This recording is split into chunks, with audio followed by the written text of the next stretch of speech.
네, 이제 곧 4월입니다. 봄이 됐다고는 하지만 아직까지 바깥 날씨, 봄을 느끼기에는 조금 춥다라고 느끼시는 분들 많을 텐데요. 주식시장도 그런 것 같습니다. 오늘은 분위기가 조금 좋아지고 있지만 시장의 본격적인 봄은 도대체 언제 올까 많이들 생각하실 텐데요. 외국인이 좀 봄을 데리고 올까요? 오늘은 4월의 주식시장 전망해 보도록 하겠습니다. 잔인한 날이 될지 달콤한 날이 될지 세 분과 함께 토론해 보도록 하죠.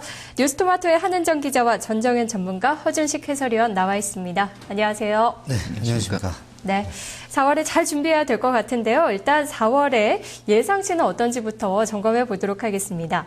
한은정 기자, 4월 증권가의 예상 밴드는 어느 정도고 또 좋게 보는 쪽과 나쁘게 보는 쪽, 그 이유를 좀 알아보고 싶네요. 네. 국내 17개 증권사가 내놓은 4월 코스피 지수 예상 밴드는 평균적으로 1928에서 2064선이 나왔습니다. 이달 증시와 비교한다면 지수 상단이 조금 더 높아진 셈인데요. 이 코스피 이달 2028선에서 시작해서 키프로스 사태 등으로 1946선까지 내려간 이후에 현재는 1990선에서 움직이고 있습니다. 대부분의 증권사에서 지수 하단을 1900선으로 설정해서 지수가 1900선은 지지해줄 수 있을 것으로 내다보고 있는데요. 다만 IM투자증권만이 지수 하단을 1850선으로 잡았습니다.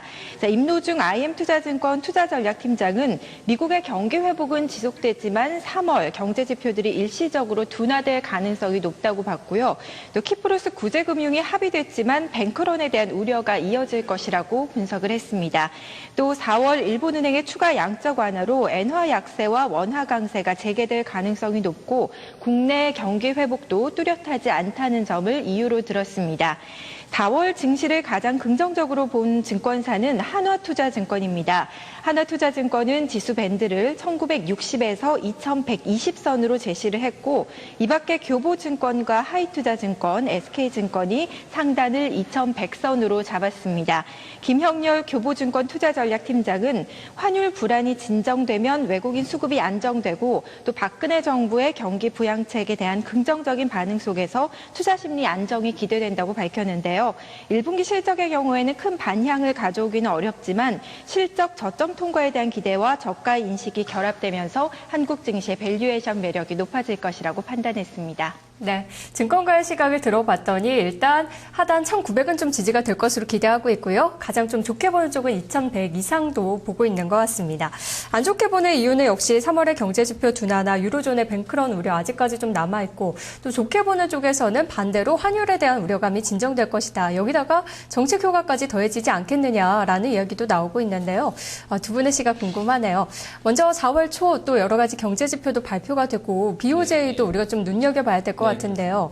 해설위원님 주요 일정을 좀 정리해 보도록 할까요? 네, 일단 4월 달은 상당히 이벤트가 좀 많고요. 네. 특히 이제 다음 주가 그 만기 옵션 만기도 하루 앞두고 있는 주간인데 상당할 것 같습니다. 지금 일정들만 보면요. 먼저 그 첫째 주에는 이제 부동산 대책 나온다고 했었습니다. 그래서 좀 봐야 될 것 같고요. 둘째 주에는 추경 규모가 지금 뭐 예상치는 10조 원에서 많게 보는 쪽은 20조 원까지도 보는데 나올 것 같고요. 그리고 5월 달에는 이제 투자 활성화 대책 나오니까 그 전부터 4월 말쯤에는 좀 영향을 줄 것 같습니다. 그리고 뭐 이러한 정부의 경기 부양 또 중소기업 육성 뭐 지원책 이런 모멘텀들이 2분기를 계속 좀 관통할 것 같고요. 그리고 이제 다음 주 일정을 잠깐 보시면 우리나라 3월 소비자 물가지수 발표가 있습니다. 그리고 수출입 동향도 4월 1일 날 같이 월요일부터 발표가 되고요. 또 글로벌하게 보면 월요일 날 중국 PMI가 나오게 됩니다. 네. 물류구매연합회 국가통계국에서 나오는 PMI가 나오고요. 또 HSBC PMI 제조업 지수가 확정치가 나옵니다. 잠정은 51.7로 좋았었는데 뭐 확정치도 잘 나올 것이 이제 중요하겠고요. 그리고 이제 그날 같은 날 ISM 제조업 지수 미국에서 발표가 있습니다. 그리고 이제 그 다음 날인 4월 2일은 화요일 날은 호주에서 우리 이제 아시아 돌아갈 때 금리 결정을 들어갑니다. 지금 예상은 3%로 동결 얘기 나오고 있는데 좀 봐야 될 것 같고요. 거의 역사적 최저치입니다, 여기는요. 그리고 네. 유로존 50년대 최저치고요. 그리고 유로존에서도 이제 PMI가 예정돼 있고요. 4월 4일 날에는 이제 취임 후 첫 BOJ 구로다 총재 관련한 발언들 또는 어떤 그 말 그대로 기대했던 것처럼 강력한 어떤 드라이브가 나올지를 좀 봐야 되겠고요. 그날 같은 날 저녁에 유럽 중앙은행이랑 영국 중앙은행도 기준금리 결정 들어갑니다. 여기서도 역시나 이제 최근에 가장 안 좋은 쪽이 유로존이기 때문에 네. 금리를 실제로 떨어뜨려 줄지 좀 봐야 될 것 같고요. 연준 총재들 연설도 주말로 가면서 주 후반에 계속 연달아 나오게 되는데, 그러네요. 예, 계속 좀 이제 뭐 QE 양적 완화의 어떤 조기 종료 아니다 연장이다 뭐 관련해서 멘트들이 나올 것 같습니다. 그리고 주말에는 미국의 가장 중요한 지표 중에는 고용 보고서 발표될 예정인데요. 지금 봐야 될 것 같고요. 그리고 첫째 주부터 이렇게 상당히 영향력이 큰 재료들이 4월 달에 준비하고 있기 때문에 네.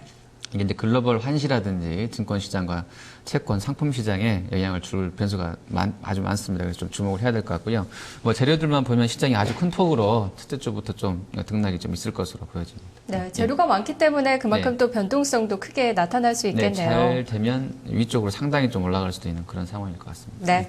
뭐 호주는 금리를 움직일 만한 여지가 많이 남아있진 않지만 아시아 대비해서 좀 선행적으로 움직인 경우가 많았기 때문에 역시 함께 봐야 될 것 같고요. 호주는 또 이제 중국 경기의 바로미터이기 때문에 그렇죠. 좀 주목을 하는 지표인 것 같습니다. 네. 자, 주요 일정들 쭉 정리를 해봤는데요. 또 이제 프리어닝 시즌입니다. 1분기 실적 미리미리 준비를 해야 될 텐데 예상치가 어느 정도고 우리가 또 봐야 될 포인트는 뭔지 전문가님께서 설명해 주세요. 네, 일단 뭐 중요한 것은 1분기에 과거에 예상했던 것보다 지금 현재는 이제 어떻게 변화하고 있는가 그 변화율이 중요하지 않겠습니까? 그래서 1분기 기대치하고 연간 이익에 대한 기대치를 한번 볼 필요가 있습니다. 네, 지금 차트에서 나오는 바와 같이 그 까만 선이 1분기 기대치죠. 네, 아직까지는 하향 조정이 계속되고 있어요. 네, 아직은 이것이 뭐 오른쪽 위로 꼬리를 든다든가 또는 횡보한다든가 그런 상황은 아닌 것 같습니다. 아무래도 그렇게 횡보하거나 오른쪽 위로 꼬리를 든다는 거는 1분기가 지나가 봐야 그렇게 될 수 있을 것 같고요. 다만 이제 우리가 빨간 선으로 표시된 게 이제 연간 전망이죠. 연간 전망은 과거의 하락 추세가 지난 2월 중반에 좀 멈췄죠. 네, 멈춰서 이제는 횡보 내지는 오른쪽 위로 꼬리를 들 수 있는 채비를 하고 있죠. 네. 이건 아무래도 2분기 섹터가 돌아오기 때문에 그 전망이 조금씩 이제 위쪽으로 이제 턴을 할 수 있지 않겠나 그렇게 봅니다. 그리고 사실 우리가 이제 중요한 것은 그렇다면은 실적이 1분기에 업종별로 어떻게 나오겠느냐 그게 중요하지 않겠습니까? 그래서 업종별 섹터별로 1분기 실적 증감률을 한번 봤어요. 먼저 이제 빨간 막대는 뭐냐면은 이제 작년 동기 대비한 거죠. 네, 작년 동기 대비한 YOY는 이제 작년 동기 대비한 겁니다. 그 부분을 나타내고 있다고 이제 봐야 되겠고요. 자, 그 부분을 쭉 보시면은 특징적인 게 뭡니까? 업종별로 1분기 실적 증감률, 업종별 1분기 실적 증감률이죠. 네, 업종별 1분기 실적 증감률을 보면 빨간 막대가 전년 동기 대비해서 수치죠. 네, 전년 동기에 비해서 특징적인 업종은 미디어 엔터죠. 미디어 엔터는 이제 아무래도 이제 미디어 쪽, 방송 쪽 있죠. 네. 네, 방송 쪽이 이번에 신정부 모멘텀 때문에 이제 시세가 난 것도 있지만 실적 면에서도 괜찮고요. 엔터 쪽, 네, 그쪽이 역시 1분기 실적은 좋게 나타날 가능성이 좀 많습니다. 그리고 두 번째로는 이제 반도체 장비 쪽이죠. 네, 반도체 장비 쪽이 빨간 막대가 위쪽으로 많이 올라와 있죠. 자, 그런 모습이 일단 그 눈에 띈다 이렇게 봐야 되겠고요. 그리고 YTD 수익률이라고 하는 것은 이제 거기 마른 목골로 까맣게 나타나는 그런 표시가 된 그게 것인데, 뭔가요? 네, 그러니까 금년도 수익률을 예상을 하는 겁니다. 네. 네, 금년도 Y2Day라고 하죠. 네. 네. year to day입니다. year to day. 금년도 수익률을 예시하는 건데 사실 그렇게 보면은 금년도 수익률이 높으면서 1분기 전년도 동기 대비해서 1분기보다 좀 좋은 것이 미디어 엔터하고 반도체 장비죠. 네, 그래서 제가 빨갛게 쳐놨습니다만 그런 쪽이 좀 섹터가 좋고 가장 나쁜 건 역시 항공 해운 쪽이고요. 주가가 그걸 요즘 최근에 대변해주고 있지 않나 네, 너무 이렇게 고가요. 판단할 수 있습니다. 네. 알겠습니다. 실적에 대해서 좀 살펴보고 있는데요. 아무래도 이러한 부분들이 주가에 좀 선반영된 부분들도 나타나고 있는 것 같습니다. 섹터별, 분기별 순이익 추이도 또 표를 준비해 오셨는데요. 간단히 살펴볼까요? 네, 여기서 이제 중요한 섹터는 이제 IT죠. 네. 네, IT 같은 경우 13년 1쿼터 보면은 작년 동기보다 확연하게 그 증가했고요. 그리고 필수 소비자나 헬스케어는 역시 내수 쪽이기 때문에 확연하게 증가한 게 눈에 띄었고요. 유틸리티는 한전 때문에 이제 많이 올라온 겁니다. 네. 근데 이제 제가 볼 때는 우리가 1분기 실적은 이미 지나갔고요. 이제는 2분기를 대비해서 그쪽이 이제 움직이기 때문에 이 표에서 13년 2쿼터 특징적인 업종을 좀 볼 필요가 있는데 지금 예를 들어서 헬스케어 같은 경우는 전년 12년 2쿼터 대비해서 많이 상승을 했죠. 한 40% 정도 1,508억 정도로 전망이 되고 있기 때문에 그러네요. 이쪽이 역시 좋고요. IT 쪽은 지금 현재 거의 더블은 안 되지만 대개 한 7, 80% 정도 증가를 하고 있어요. 그러니까 시장에서 IT가 선도하는 이유가 극명하게 나타나고 있죠. 어차피 이제 성수기이기 때문에. 그리고 유틸리티 쪽은 아니고요. 자, 그래서 전반적으로 볼 때 전체적으로 볼 때는 전년 동기 대비해서 1분기는 2% 정도 내림세입니다. 네. 내림세지만 특징적인 업종들을 우리가 초점을 맞춰서 매매 좀 해야 되지 않겠나 그렇게 봅니다. 네, 1분기에 대한 실적 눈높이가 워낙 낮아졌다는 점은 많이 알고 계실 것 같습니다. 이제 그것보다는 좋거나 아니면 그 정도를 좀 만족시켜 준다면은 우린 또 거기에 기대를 좀 해봐야 될 것 같고요. 2분기까지 내다본다면은 IT나 헬스케어 쪽이 좀 좋을 수 있겠다라는 얘기도 해주셨어요. 자, 그렇다면은 또 4월에 불안 요인은 없을지 이것도 한번 점검을 해봐야 될 것 같은데요. 예, 예. 리스크 요인이라고 한다면은 또 투자자분들이 가장 지겨워하시는 문제이기도 합니다. 유로존 문제가 끊이지가 않고 있는데 이제 키프로스가 좀 일단락 되나 했더니 이탈리아가 다시 주목을 받고 있어요. 네, 연정 네. 결렬되면서 6월에 다시 선거할 수 있다는 이야기도 있던데요. 어떻게 보는 게 좋을까요? 네, 지금 그러한 그 불안감은 있는데요. 그 이탈리아 채권 시장에서도 단기에는 조금 그런 불안감이 좀 반영이 되는 것 같습니다. 다만 이제 저희가 이제 7%대를 상당한 그 디폴트 경계선으로 봤던 경험이 있는데 그렇죠. 그리스를 보면 차트를 잠깐 보시면 2011년도 11월 말 거의 이제 1년 전으로 거슬러 올라가는데 그때 고점이 이 보시는 표는 이제 이탈리아 10년물 국채 수익률 표입니다. 7%를 고점으로 해서 좀 하향세를 그리고 있고요. 다만 단기적으로는 이제 4.07% 올 초순에 여기서 이제 반등이 진행되면서 현재는 4.76%까지 좀 올라와 있습니다. 하지만 이제 이것도 같은 어차피 차트이기 때문에 본다 그러면 위쪽으로 또 돌려선 것은 맞는데요. 하락 추세대 상단에 걸려있는 그런 모습이 확인되고 있고요. 5%대가 주요 지지 저항선이었던 것 같은데 거기서는 어떤 좀 의미 있는 변화가 있을 것 같고요. 단기적으로는 이러한 이슈들이 나오면 노이즈는 될 것 같아요, 시장에. 다만 이제 재선이 있을 6월 또는 9월로 보는 쪽도 있던데요.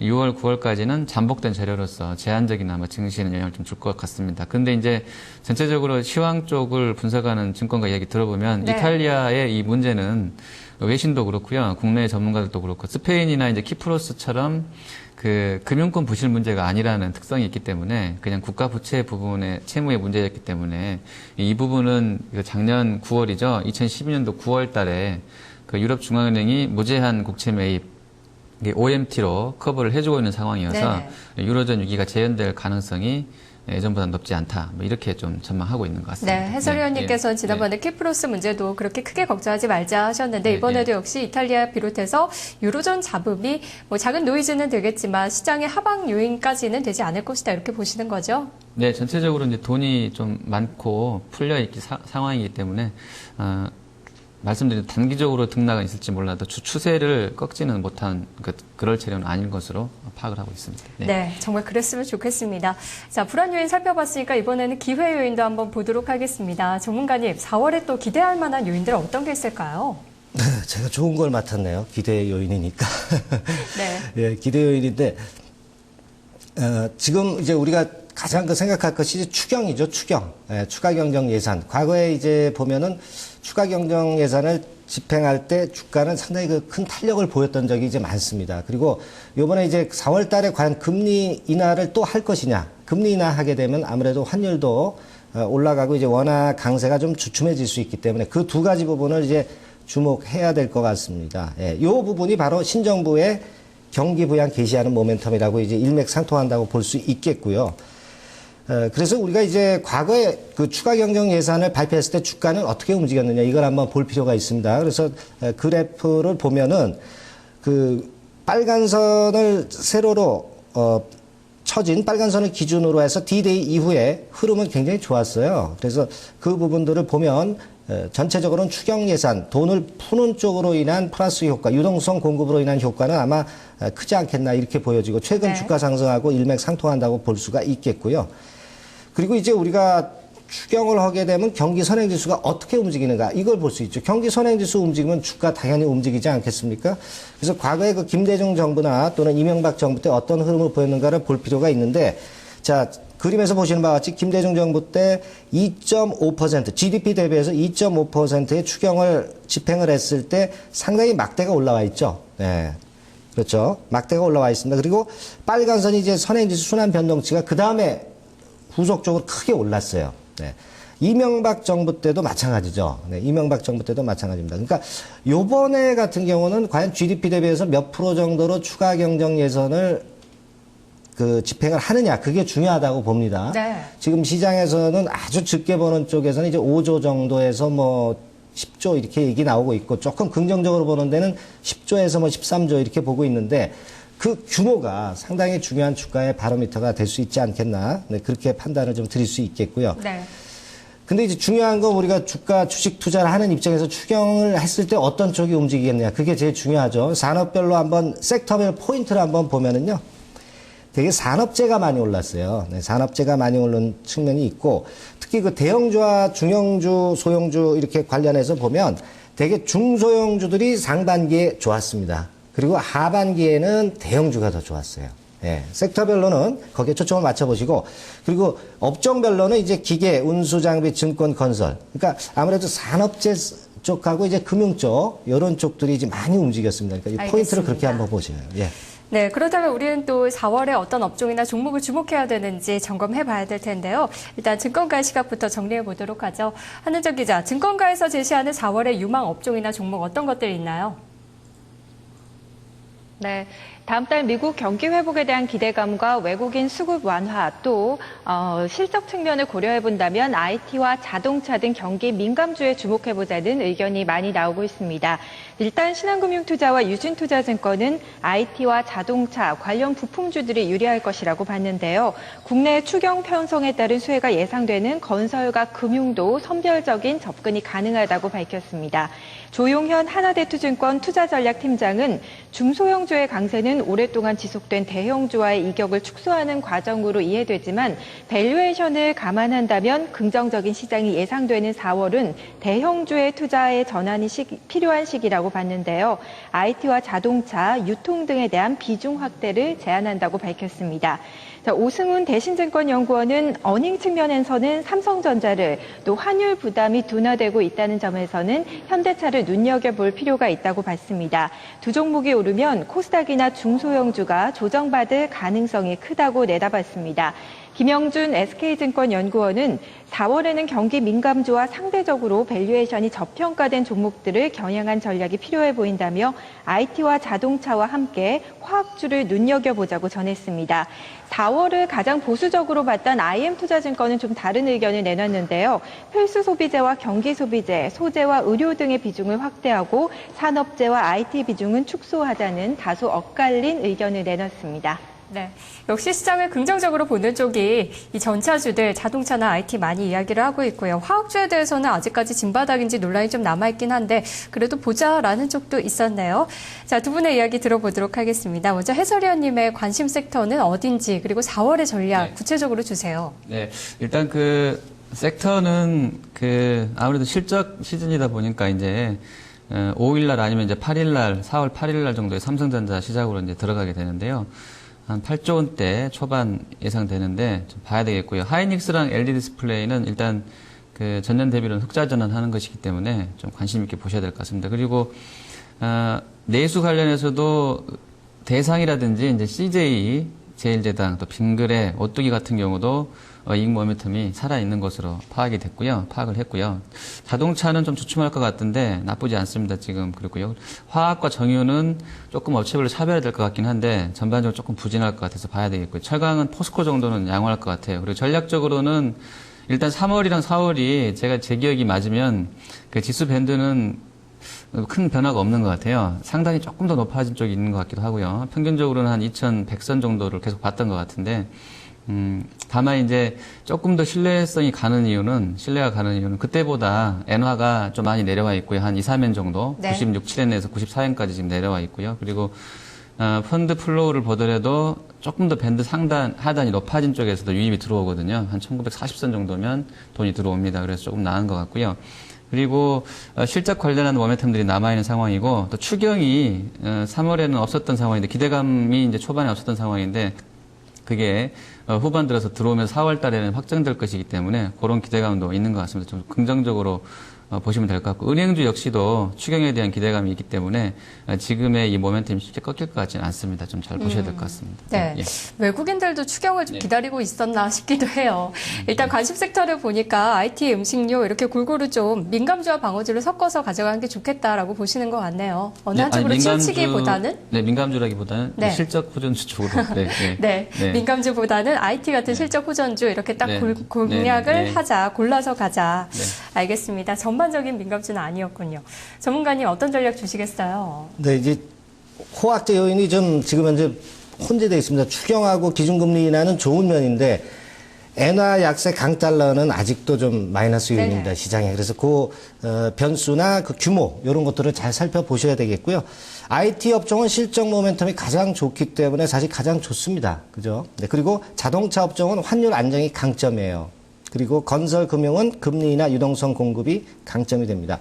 그래서 이렇게 전반적으로 볼 때는 4월 달에 유리할 수 있는 업종은 IT, 자동차, 건설 이렇게 볼 수가 있는데 제가 볼 땐 그런 생각합니다. 대형주가 크게 치고 나가려면 지수가 박스권을 뚫어야 되는데 사실 그러기에는 환율 측면이 좀 부담이 되기 때문에 조금은 이제 IT나 차가 암만 좋다 하더라도 박스권 상단 같은 경우는 의식하시면서 트레이딩 매매도 좀 병행하시는 게 좋겠고요.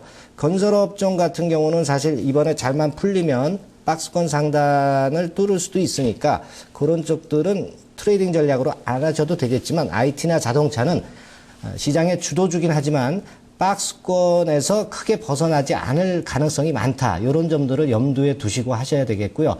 IT나 자동차의 주도 섹터가 움직이면 중소형 군단이 또 따라 움직이는데 차라리 그런 쪽에서 수익은 더 날 공산이 크지 않겠나. 코스피와 코스닥이 함께 갈 것이다라고 보시는군요. 네, 일단 뭐 코스피가 크게는 못 간다고 봅니다. 네, 코스닥에서 코스피에서 주도하는 업종을 따라가는 코스닥의 종목별 수익률이 더 네. 코스피보다 나을 수 있다는 그런 논리입니다. 네, 수익률 측면에서는 코스닥의 종목들 보는 것도 좋을 것 같습니다. IT와 자동차, 건설업 이야기 해주셨는데요. 또 건설업은 부동산 대책 앞두고 있기 때문에 단기적인 모멘텀 받을지도 함께 봐야 될 것 같습니다. 자, 오늘은 4월의 주식시장 전망을 들어봤습니다. 오늘 말씀 고맙습니다. 감사합니다.